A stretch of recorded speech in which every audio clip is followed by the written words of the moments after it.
Okay, my name's Jsky. I'm joined by an actual music legend. The one and only Trevor Nelson is here at Blackpool Rocks to do his set shortly. Welcome to Blackpool, mate. No problem, mate. I love Blackpool. Yes. That's why I agreed to do this. Yes. Came here years ago, several times. Did a few clubs, but never anything on this scale. Right. And you know, Danny Howard being one of my colleagues at Radio 1 and One Extra, I just thought it's making sense having to try and pull off something for Blackpool. You know, we don't do things like this normally up here, so. Right. Yeah. There's a lot of big names on tonight. Yeah. It's hard, I think, for new DJs to get that sort of legendary status that you've got. Yeah. What advice would you give to people out there? It's really hard. Yeah. I ain't gonna lie. Danny, for example, Danny Howard, who's from up here. Yeah. He won a competition, got on Radio 1, just done that. With me, it was different. It's like years and years and years and years of gradual graft and loving my music. And to be fair, the only advice I can give people is if you don't have passion for it, you ain't gonna make it. I mean, I didn't get into this to be here this long doing DJing. It was always a hobby, so I just always loved it. So it was easy. I mean, passion, application. Unfortunately today, brand awareness is key, but I hate saying that because we were doing that without realising we were doing that when I started. So I prefer to be a DJ that broke through a long time ago than now. Now is really competitive, really hard, What, I mean, obviously, a lot of music nowadays it sounds the same, to be honest. It's kind of boring.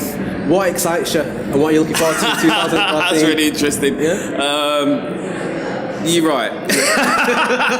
I mean, I put a CD out last year, I know. an 80s, 90s, naughty CD. It just went ballistic. It went crazy. It was the biggest CD of the year of that kind, and it told me a lot. It told me that people, every time I DJ, people want to hear old school R&B all the time. You know, some of the new stuff's all right, but I think, you know, I enjoy playing new music on radio. I really do. The sounds they come up with, that you know, it's different, but it's not exactly club banging. If you get what I mean, it's not the sociable style I like. I love 90s, noughties. It's the best time all day. And even tonight, it's rammed in that room, and we're playing mainly that. And they're young, so they love it too. So I think that music today, there's a lot of artists that I like. They're very introvert, unfortunately. People like Sampha. You know, people like that, they're very, but they're very introverted, so they're not club artists. You've got to buy their album, you've got to get them. And a lot of the UK artists today are very much like that. And, you know, it's more listening than dancing. And so dance music right now has had a resurgence, man. It's massive. And hip-hop's actually laying a bit low, to be fair. You take Kanye and Jay-Z out of the picture, and J. Cole, ASAP, and a couple of people, and Kendrick, there's no real scene out there. It's not like hip-hop, as I remember it to be honest. It's more like throwaway of the moment stuff. I mean, I don't want to knock it, but it's trap, it's different, it's not as sociable. And everyone's dancing like this right now. It's not about the message. And they're not out there doing their thing, you know, like sociable. But listen, I ain't hating on it. I think it's. Listen, every era comes around and people say it's not as good as it was in my day, you know, and in 10 years people will be going, it was better 10 years ago, you know, it's always going to be like that. Do you have plans to ever start your own label or anything like that? Because people respect your opinion. Yeah, well, I used to run a record label for EMI many years ago, Cool Tempo, D'Angelo, Misha Paris, people like that. I hated it, man.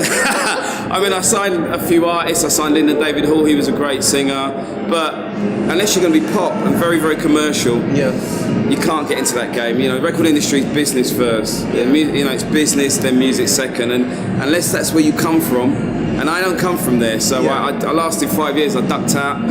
I decided to be a radio DJ more, and now I do one of the youngest stations in the country, one of the oldest, Radio 2. Both sides of the map. So I love it, man. I'm having a great time. This is all, for me, this is all like extracurricular. This is great. This is just fun to me, you know. Okay. Last question. It's a bit of a weird one. What would you say if someone asked you to be a judge on like the X Factor or The Voice or something like that? It's not a weird one. A lot of people have said that to me. Yeah, a lot of people said, "Would you ever do that?" I mean, I've done some judging on some jokey shows, you know, like celebrity. I wouldn't do reality TV. And that's probably the only part I would even consider because I think that, you know, I like The Apprentice, I like that a little bit, I pop up on that, but I mean, it's what I used to do, you know, A&R is just that.